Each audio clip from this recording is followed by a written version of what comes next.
আসসালামু আলাইকুম everyone, welcome to my channel Tanisha's diary.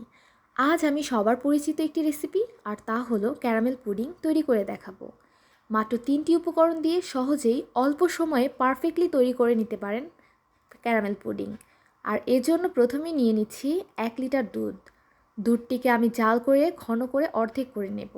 এখানে দুধটি অনবরত নেড়ে জাল করে নেব। যখন দুধে বলক চলে আসবে তখন আমি এখানে দিয়ে দিব হাফ কাপ চিনি। চিনিটা যদিও সবার পরিমাণ মতো, যে বেশি মিষ্টি খায় সে বেশি চিনি দেবে, আর কেউ যদি কম মিষ্টি খায় সে কম চিনি দেবে। আমি সবসময় চিনি দুধের সাথে দিয়ে জাল করে নেই। এক্ষেত্রে চিনি থেকে বের হওয়া পানি শুকিয়ে যাওয়া পর্যন্ত আমি দুধটিকে জাল করি এবং ডিমের সাথে চিনি মিক্সড করাটা আমার মনে হয় অনেক সময় সাপেক্ষ, সেজন্য আমি এটাকেই প্রেফার করি। এখন আমি নিয়ে নিচ্ছি নর্মাল টেম্পারেচারে রাখা 3টি ডিম।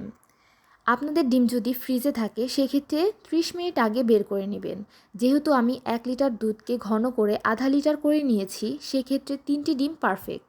দুধের ঘনত্বের উপর নির্ভর করে কয়টি ডিম লাগবে। এবার দিয়ে দিচ্ছি অল্প পরিমাণ ভ্যানিলা এসেন্স।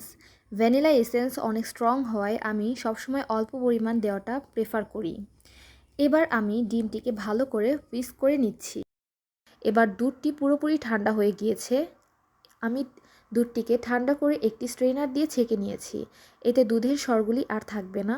এখন আমি এর মধ্যে ডিমের মিশ্রণটিও একটি স্ট্রেনার দিয়ে ছেঁকে দিচ্ছি। এতে ডিমের কোনো লাম্পস থাকবে না। আপনারা চাইলে দুধ এবং ডিমের মিশ্রণটি একসাথে মিশিয়ে ছেঁকে নিতে পারেন, বাট এটি অবশ্যই করবেন। এরপর আমি মিশ্রণটি ভালোভাবে মিশিয়ে নিচ্ছি এবং আপনারা অবশ্যই দুধটিকে ঠান্ডা করে এরপর ডিমের সাথে মেশাবেন। এছাড়া গরম দুধে ডিমের মিশ্রণ জমাট বেঁধে যাবে। এবার আমার পুডিংয়ের ব্যাটার রেডি। এটাকে এক সাইডে রেখে দিচ্ছি। এখন আমি তৈরি করব ক্যারামেল। এজন্য আমি যে মোল্ডে পুডিং তৈরি করব সেটি চুলায় বসিয়ে দিচ্ছি এবং এর মধ্যে দিয়ে দিচ্ছি 4 টেবিল স্পুন চিনি এবং 2 টেবিল স্পুন পানি দিয়ে অনবরত নেড়ে দিচ্ছি। এক্ষেত্রে ভালো মতো নাড়তে হবে, এছাড়া যে কোনো এক সাইডে কালার চলে আসবে এবং যে কোনো এক সাইডে পুড়ে উঠবে। দেখতেই পাচ্ছেন আমার ক্যারামেলের সুন্দর একটি কালার চলে এসেছে। আমি এখন চুলা বন্ধ করে দিব। এছাড়া ক্যারামেল পুড়ে যেতে পারে এবং একটি ঠান্ডা স্থানে রেখে দিব ক্যারামেলটি সেট হওয়ার জন্য। একটু পরই আমার ক্যারামেলটি সেট হয়ে গিয়েছে। ঠান্ডা হয়ে গেলে পুডিংয়ের ব্যাটারটি মোল্ডে ঢেলে দেব। আর আমি আজকে পুডিংটি চুলায় তৈরি করব, আর সেই জন্য চুলায় একটি প্যান বসিয়ে দিচ্ছি এবং এর মধ্যে দিয়ে দিচ্ছি একটি স্ট্যান্ড। আপনারা চাইলে এখানে কিচেন টাওয়ালও ইউজ করতে পারেন। এবার আমি পর্যাপ্ত পরিমাণ পানি দিয়ে দিচ্ছি। মোল্ডের গা ছুঁই করে পানি দিতে হবে, এছাড়া মোল্ডের ভেতরে পানি ঢুকে যেতে পারে।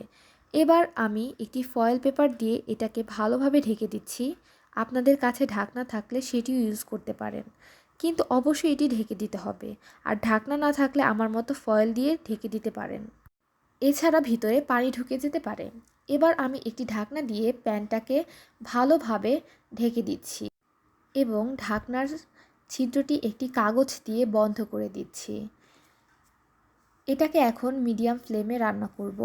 ঠিক 40 মিনিট পর ফিরে এসেছি।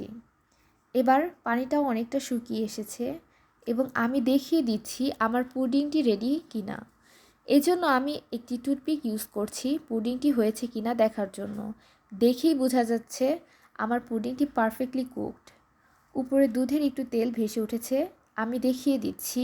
কাঠিটা একদম ক্লিন আসলে বুঝতে হবে পুডিংটা রেডি হয়ে গিয়েছে।